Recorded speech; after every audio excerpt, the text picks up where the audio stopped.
Teresita, niña hermosa, mujer de mi quebranto, en este triste momento creo que te llevo ya. Ay, porque última marca de golpe de duda. Ay, huequita de bellota, de pura que iba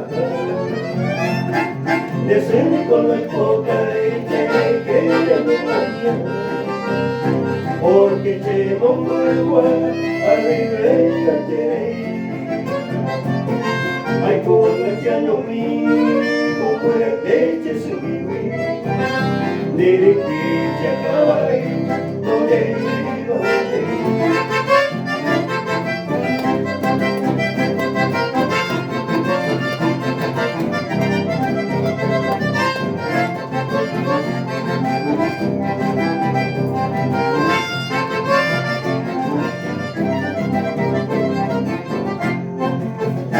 ya y por donde baja a seguirte te confundo. Todo esto lleno hay puta y tu ayuda y tu paz. O fuiste por el compadre con el corazón. A mi viejo te salve, andere que esto acabó.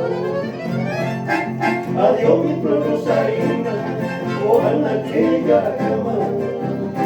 De ahí tu carne adiós mi grata mujer.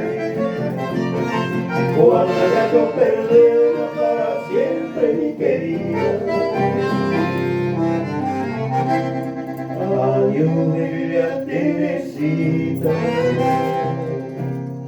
adiós mi flor de clavel. Muy bien, don Belizo Rodríguez, dos obras cumbre. Uno que primero pertenece a don Belizo Rodríguez, solo un papel.